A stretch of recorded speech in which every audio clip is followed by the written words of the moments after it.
Goku was sightseeing with the girls around Kyoto. At first he had planned to stay at the hotel and do mental training, but he was dragged along by his harem and ended up sightseeing like any other student. He genuinely enjoyed his visit to the temples and various sites, but not everything is fun.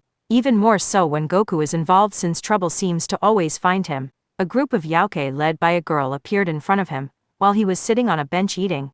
This girl had the appearance of an elementary school student. She had golden blonde hair tied in a ponytail, and matching eyes. She also had 9 golden foxtails and matching ears. Her main outfit was the traditional Miko attire with tall Geta sandals and white tabby socks. The sleeves of her hori featured a giant red pentagram in the shape of a star surrounded by 5 smaller pentagrams between the points. They quickly surrounded Goku, but he was not paying them any attention, and ignored them, while he continued his food massacre. That upset the girl greatly, and in a tantrum she ordered her subordinates to attack Goku. He stopped them with his hand, which confused them, and then he went back to packing up the remaining food and placing it under the bench he was sitting on.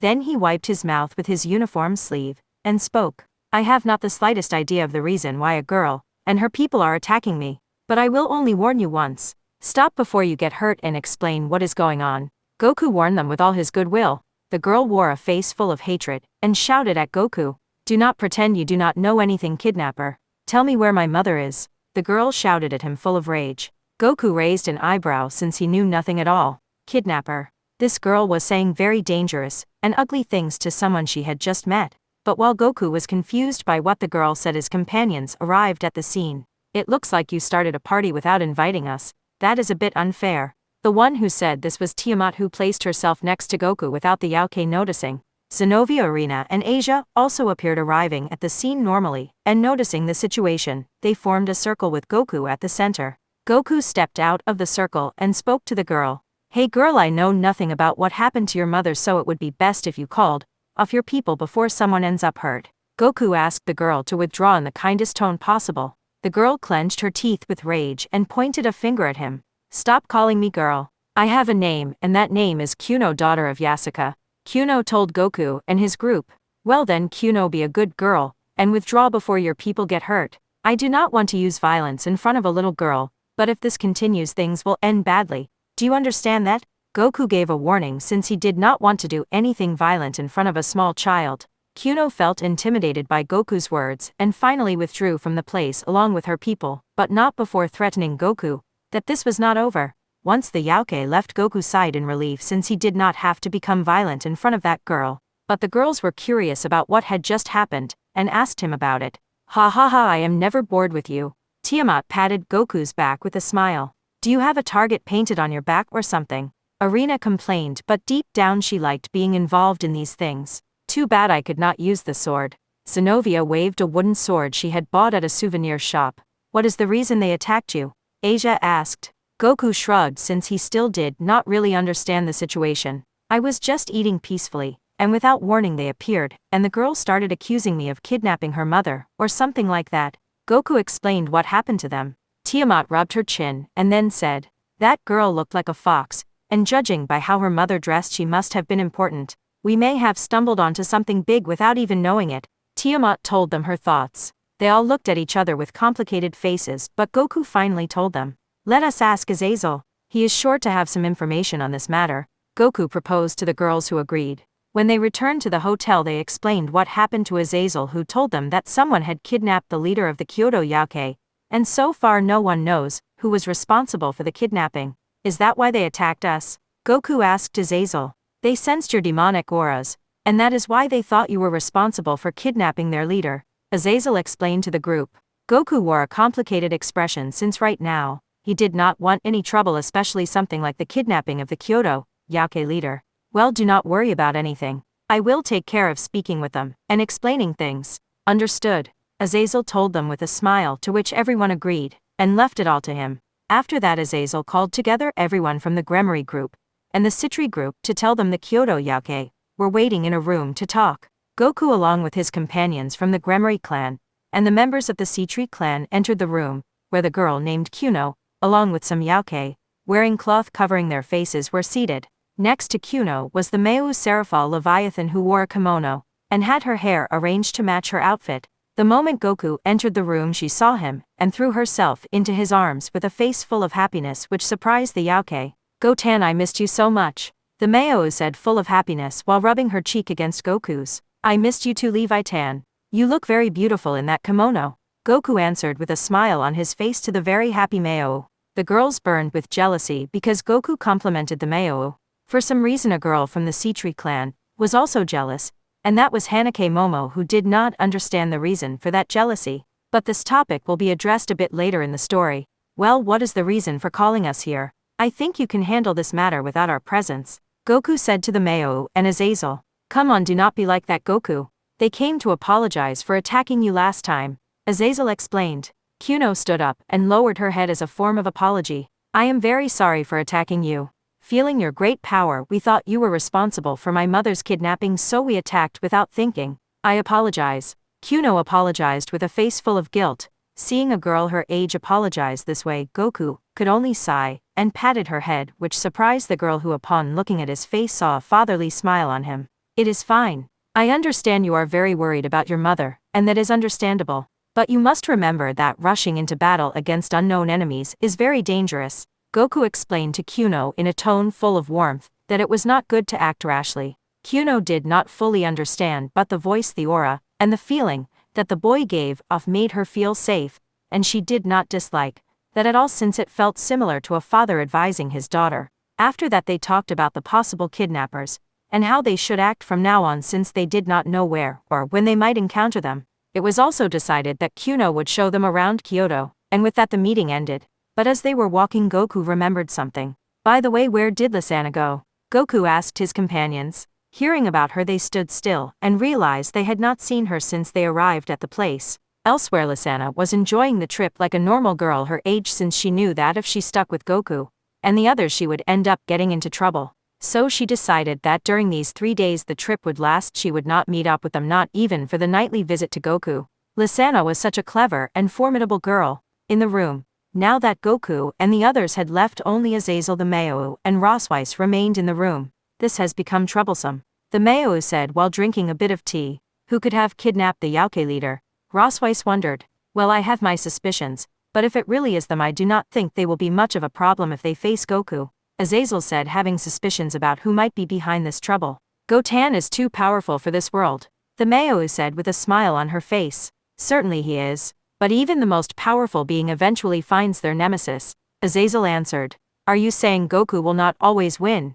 Rosweiss slammed the table with her hands, upset by what Azazel said. "Calm down, Ross. I am just saying no one is invincible forever," Azazel nervously told the angry Rosweiss, who was shaking him by the shirt. Universe 7 Future Trunks. Black was in the cabin sitting and drinking some tea while waiting for Zamasu to return. A few hours later a portal appeared, and from within it Zamasu emerged carrying a dark-colored energy sphere in his hands. "I see you managed to get it," Black said with an evil smile on his face. "After listening to his foolish stories, the god of destruction Sidra finally handed it over to me in exchange for our loyalty," Zamasu said while showing the sphere of destruction power.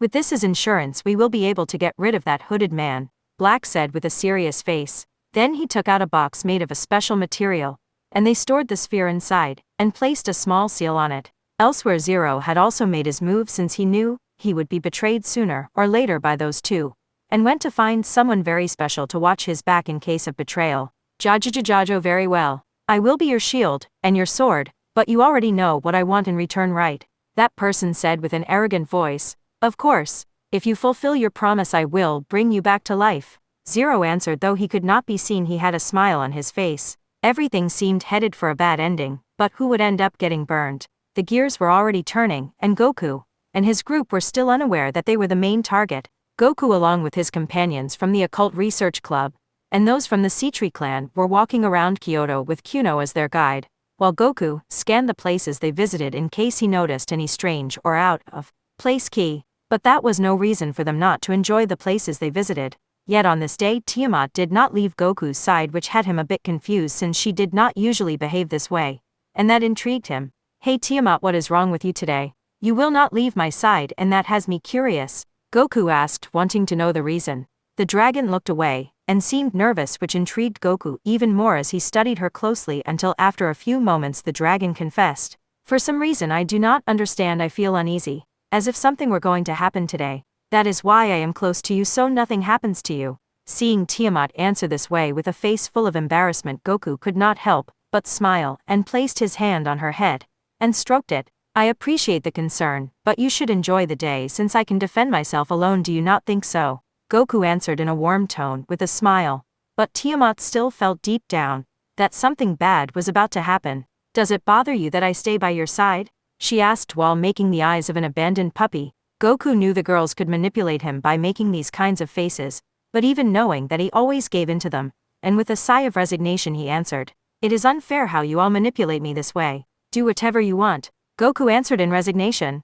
Tiamat gave a big smile knowing she had won, and answered with a big yes. While Tiamat happily clung to Goku's arm, he remembered something, and called Zenobia over. Zenobia without losing a second excused herself from Asia and Irina, and ran to Goku's side with a smile on her face since she was excited to know the reason he had called her. "What can I do for you, Goku?" she asked excitedly. "Zenobia, I would like to give you something, but before I do you must first know that you have no obligation to accept it if you do not want to, since this could shape your future. Do you understand?"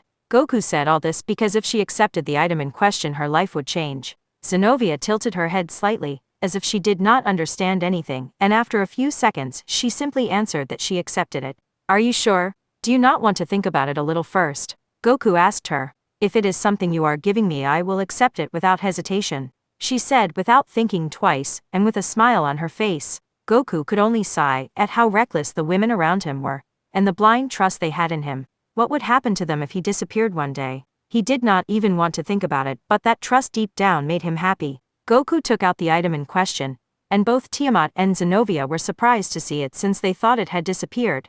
"Oh, this is interesting," Tiamat said with a smile while looking at the item. "Are you sure about giving it to me?" Zenobia asked, still not believing what her eyes were seeing. The item in question was the boosted gear, one of the 13 Longinus which had belonged to Issei, and in which Drake, one of the 2 heavenly dragons, resided. "Drake and I talked about it. Our first choice was Medica, but after thinking it over we decided not to give it to her since she is already quite powerful without needing a booster like this. The second choice was Asia, but since she is not a fighter it would not be right to give it to her since sooner or later she would have to face the Hakuraiwakao, and I do not want Asia to go through that. And you are our third choice since you are the wielder of Durandal, and you are also a good fighter. I think you are the right one to carry Drake, and he thinks the same." Goku explained to her how they decided to hand over the gauntlet. Tiamat looked at the boosted gear and spoke. "Are you sure about this, Red? She is also a pervert," Tiamat said. "Hey Duramagan soap opera dragon, I am not a pervert," Zenobia complained to Tiamat. Tiamat got annoyed hearing that name, and looked at Zenobia with an irritated face. "Who are you calling Duramagan closet pervert?" Tiamat shouted angrily at Zenobia. "Better that than being the Hikikomori dragon, or the cookie dragon." Zenobia mocked Tiamat with other names they had given her. Tiamat was red with fury. Hikikomori dragon, cookie dragon, Duramagan. It seemed she had been given some nicknames, without her knowledge, and that enraged her, and her eyes took on a dragon shape, releasing a very dangerous aura. Zenobia was not scared by that, and sensing Tiamat's aura she quickly drew her new Durandal, and the dragon slayer that Goku had given her, and got into position. This seemed to have gotten out of control in an instant, and, when the two were ready to fight, Goku got between them, and extending both his hands fired a blast of ki at each of them, sending them flying to opposite sides. "Calm down both of you. This is not the place to fight over foolishness." "Understood," Goku told them seriously. The two gave a thumbs up to show they understood what Goku said, while still far away and buried in rubble. Dedrick, having seen it all, told Goku in an amused voice, "I think that girl will be a very good wielder for me since she has the courage to face that crazy Tiamat." Drake said in a pleased voice. "Yes, Zenobia is a special girl," Goku answered Drake with a drop of sweat on his head. After the small incident the two apologized to each other, and Goku handed the gauntlet to Zenobia. It seemed that the way for them to bond was for her to wholeheartedly accept the union between them, which happened instantly since Zenobia had a simple mind, and if Goku told her to accept it she would accept it, without a single doubt in her heart. What surprised Drake was Zenobia's almost instant mastery of the balance breaker since she equipped the armor just minutes after bonding with Drake, and that was because Goku asked her if she could do it and she did. Drake thought, this girl is a genius. With her we might not only be able to defeat the White One, we might even be able to defeat the Great Red or Office. Drake had many expectations for Zenobia, now that he had witnessed her talent, but that will be another story which perhaps I will tell someday. After visiting several places, the people suddenly disappeared, leaving only Goku's group, who were already on guard since this seemed like a spell, to isolate them. At that moment Rosweiss and Azazel appeared and warned them that this was the work of the group that had kidnapped Kuno's mother, which made Kuno nervous, and she gripped Goku's sleeve. Goku was very upset with these people since not only had they kidnapped an innocent person for who knows what, but they had also made a little girl suffer a memory she would carry her whole life. It seemed these people called themselves the Hero Faction, and were led by a man named Cao Cao, who belonged to Vali's group, but for some reason they decided to act on their own. So Vali has nothing to do with them, right? Goku asked Azazel with a serious face. No, they act on their own since it seems their interests did not align with Vali's. Azazel explained. That is good to know. It would bother me to have to kill Vali after having trained him several times, Goku said, and he truly felt that way toward Vali. While they talked, Goku noticed several Ki appear a little ahead of where they were, so he quickly gave an order to Zenovia.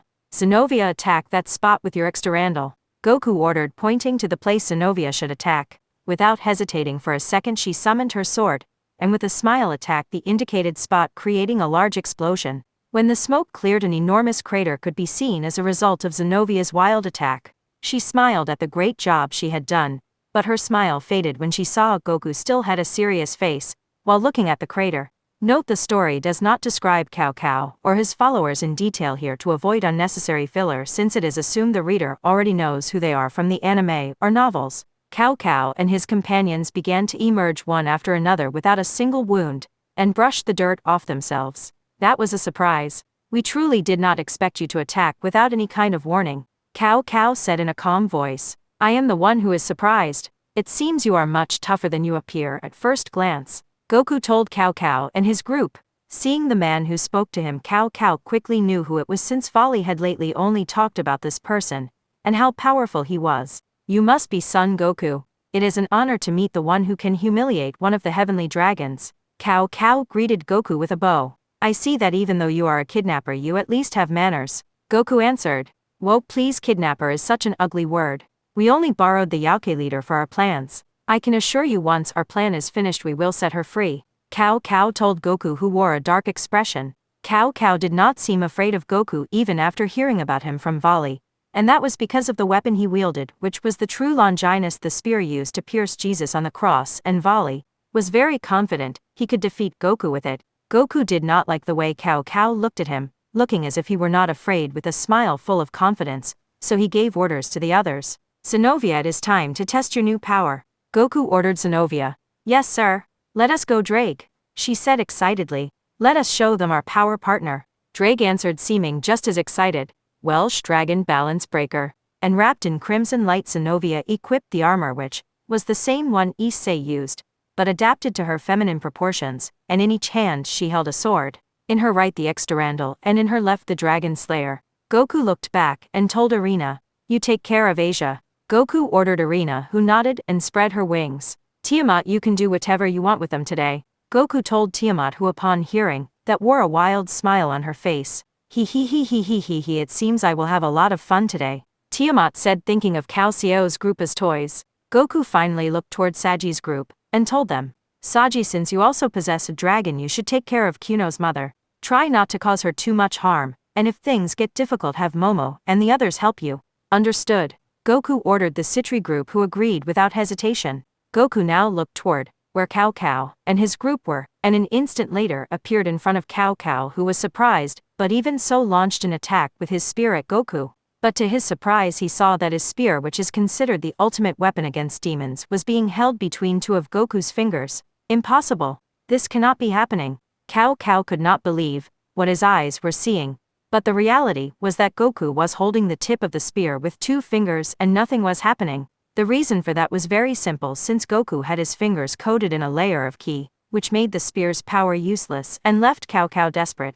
But just as Goku was about to break the spear Cao Cao relied on so much, Goku felt an immense, an evil ki, which made him release the spear, allowing Cao Cao to leap far back to put distance between them. Azazel was surprised to see the expression on Goku's face. It was a face full of worry, and not knowing the reason he descended to the ground, and asked him, what is wrong, Goku? You seem worried and confused. Azazel asked about the reason for Goku's expression. Azazel, I sent several ki in Kua, and they are quite large, and give off an evil aura. Goku answered Azazel. Are you sure about that? Azazel asked, now fearful. There is no doubt. So I must go there right now. I am sorry, but you all take care of these people. And tell Ross she can fight too. Goku told Azazel as he prepared to head to Kua. Understood. We will take care of these brats. You go there and do what you must. I will inform the girls of what is happening. Azazel answered.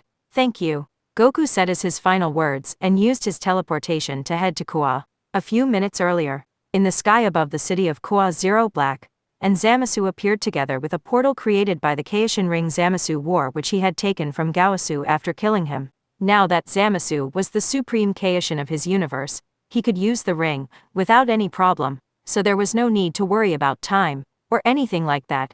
While they were talking about how to destroy the city and annihilate the humans there to get Goku's attention, Zero noticed a person walking down the street since he recognized her from having seen her several times before with Goku. This was Hamejima Akino, who was returning from shopping. So that girl is one of Son Goku's companions, Zamasu said with a smile on his face. The aura around her is not that of a normal human. Black said, confused. That is because that young woman is a demon of this world. Zero clarified for the two of them. A demon. Zamasu said, surprised. What blasphemy. That the demons of this universe are humans is a blasphemy we cannot overlook. Black said with an irritated face. Akino, who was heading home after buying some things for herself, and the others, was happy since very soon she would be able to see Goku again, and that made her the happiest girl in the world. But while she was humming with a smile on her face, what she saw in front of her in the middle of the street made her drop her bags in shock, and her eyes began to well up with tears. A few meters in front of her stood the man of her life, which surprised her, and she ran toward him. But when she was only a few meters away she stopped, since the one in front of her did indeed resemble her beloved Goku, but this one had the form of an adult and was dressed entirely in black. Who are you and why do you have Goku's appearance? Akino shouted at him with caution, not knowing if he was friend or foe. But her doubts were answered instantly upon seeing the sadistic and evil smile the man in front of her wore, that made every alarm in her body go off at once, since her whole being told her one thing: that man is dangerous. But when Akino tried to turn to run, she felt something wet, and when she looked to where she felt it, she saw that a great amount of blood was pouring from her stomach, and a kind of energy blade had pierced through her. While touching the spot she looked back, and behind her stood Zamasu with a crazed smile. She looked again at her stomach since she noticed the blade had been pulled out, but that was only so she could be struck again while she coughed in pain. Zamasu struck her many times with malice until she collapsed to the ground, and lay there as her life slipped away with nothing she could do. Her last thought was, I should have told Goku more often that I loved him. And with that in her mind, the life of Hamejima Akino went out. Goku's house, Ria's, and the ones who had stayed behind for some reason had a strange feeling today that something was not right, but they tried to hide it as best they could, though if you looked closely it was very obvious. Ria's kept glancing nervously at the clock, worried about Akino, who had gone out shopping and was taking a long time to return. But when Medica suddenly jumped up from the sofa with a face that could not believe what was happening, she nervously warned the others. Akino's ki is fading fast, Medica told the others with a face full of worry. That surprised and horrified the girls, who could not believe what they were hearing. Is Akino dying? Who could be capable of doing this? For what reason? Many thoughts raced through their minds, but worrying about those details now was secondary. They had to get to where Akino was as fast as possible. Ria's created a magic circle to take them to Akino's current location, and without further delay they were all transported there. When they appeared in the middle of the street, their faces filled with shock and horror at seeing Akino lying in the middle of that street, badly hurt. The first to react was Medica, who moved like lightning to Akino's body, and while checking whether she was still alive, to her surprise she was still alive, but barely hanging on. Ria's, quickly, we need a phoenix tear. She is still alive but barely, Medica shouted to hurry Ria's. Ria's was still blank, and not responding from the shock, but Grafia, who was much more composed, ran quickly to Medica's side, and pulled a phoenix tear from one of her pockets, and helped Medica get Akino to swallow it. But while Medica was doing that, Black appeared in front of them with an unfriendly face. Do you dare interfere with the will of God?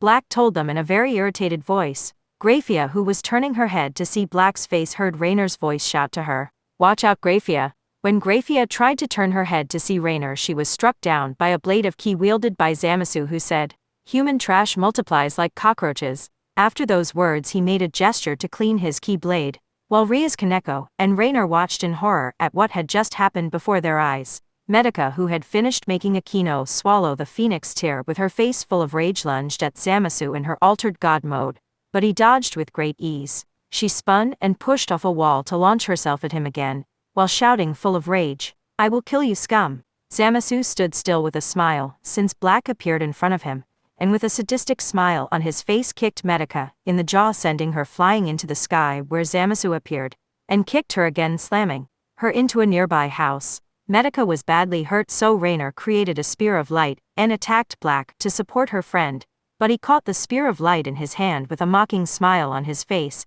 and squeezed it, slightly shattering it into pieces. "Do not be in a hurry, trash. You will be next," Black said while pointing at them with his finger, which made them tremble with fear, knowing they had no way to escape these beings. Medica rose from the rubble, sending it flying, and threw herself into the attack, even knowing she had no chance of defeating these monsters, but if she could buy a little time for the girls to escape, she would be satisfied. While Medica fought uselessly against Black, and Zamasu tried to think of a way to flee with everyone, but things were very bad since those two were very fast and would not hesitate to destroy everything. Rias looked at her companions. Kaneko was very frightened. Grafia was gone. Akino had been saved but was unconscious. Rainer and Medica were fighting those men. What should she do in these conditions? What would be the right path? While Rias was thinking with all her might, someone she had not noticed appeared behind her. "What are you thinking about so hard, Rias Gremory?" Hearing that voice, Rias spun and leapt in the opposite direction, taking a fighting stance,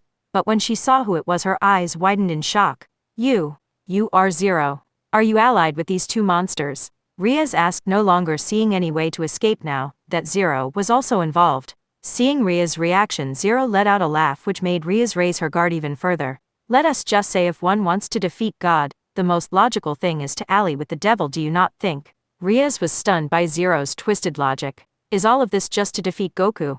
Rias wore a face that said she could not believe what she was seeing and hearing. Is all this for the sake of stopping a single person? Does he resent him that much, that he must resort to this? Rias did not understand Zero's way of thinking, nor did she want to. "Do not make that face, Rias Gremory. I did not want to go to these extremes either, but if with the help of those two lunatics I can eliminate Son Goku, then so be it," Zero answered, having guessed what was going through Rias' mind, and he looked at the two he had brought with him, who were toying with Rainer and Medica for fun. Rias, who thought that if it was Zero she might have a chance, gathered all the magic she could into her body, and without saying a word attacked Zero with her destruction magic, creating a huge explosion. Rias panted, having used all her power at once, but she did not take her eyes off the smoke caused by her magic. "Rias senpai, did you get him?" Kaneko asked. Once the smoke cleared, it seemed Rias had succeeded, and she sighed and smiled at Kaneko, who smiled back, thinking they had stopped Zero.